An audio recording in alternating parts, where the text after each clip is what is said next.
Hello. Happy spooky season. I have my own little Halloween costume on. I'm an elf, I guess. I don't know. Hi! It's been a while, and because it's been a while, I thought it'd be best to start off with a little update as to what's been happening in this little video hiatus. The most recent video is from July, when Fido was given some lovely brains. However, it is no longer July. Halloween is on Sunday.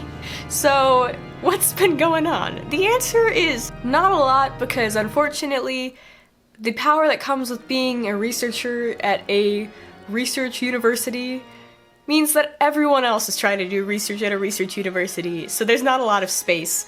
So it took a little while, but I finally have a lab space to call my own in the basement of Stone Hall, and I haven't been there yet, but I'm going to go there next week, so there will be a video of me moving Jaws into Jaws' new home. I'm so excited.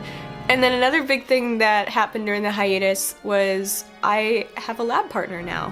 His name is Hunter Velasquez, and he is a mechanical engineer here, and also a good friend of mine.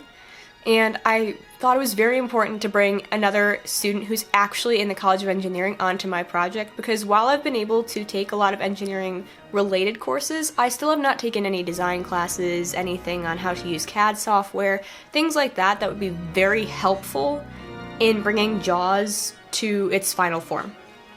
So after some discussion and lots of red tape to get around, I have a lab partner. Yay! Which means I also have a second set of hands, so we don't have awkward things like me sitting on the floor of my dorm room trying to drill a board into a thing just by myself. So that's very exciting for me. Also, it means that I have someone to learn from about engineering, because my end goal is to be an engineer, not an anthropologist.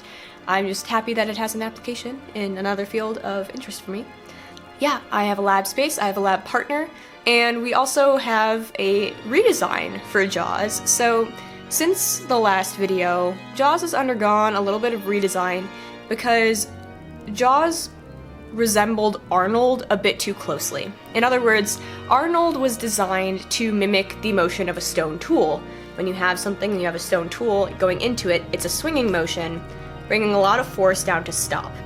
However, when you have an animal biting, it's not one singular motion unless you're dealing with a crocodile.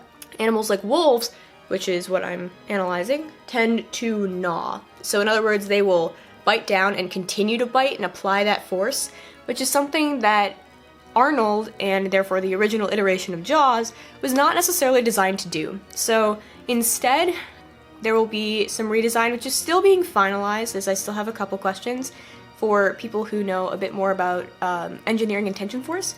But in theory, the position of the winch and the spring are going to swap.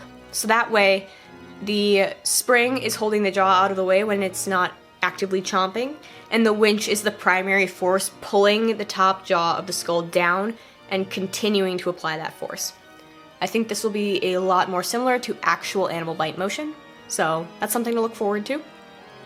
So in regards to what should be coming up next, finalizing that redesign, and also some teaching about how to use the 3D scanner. So one of the issues that is being addressed in the redesign is that Fido, our skull, is not a flat object by any means, and it shouldn't be. It's biological, in theory. So how do we resolve that? And after some discussion, I believe the best course of action is to 3D scan Fido and then build in 3D printed material where Fido needs it so that it can be a flat surface, so it can sit flat on the table under the lower jaw.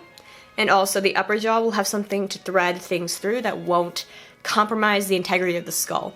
As an added bonus, since this 3D printed material will go down the entire length of the skull, it will more accurately simulate the distribution of muscles along the skull, because if we drove a bolt through the skull as originally intended, that would concentrate the force through certain parts of the skull, whereas when you actually look at a biological organism, like a human for example, your muscles all wrap around your skull in various ways, so the force is not concentrated in one area. One of my concerns is that when working with the skull, if we were to concentrate that force in one area, it may be too much for the skull to hold, and the stress might actually cause fracture.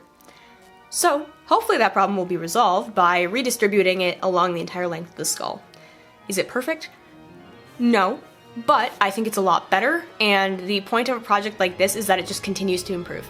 All in all, I think the next steps are that 3D scan, and then from there, we're going to work on implementing the redesign, and hopefully that's something that'll kick up early in November and continue through the end of the semester.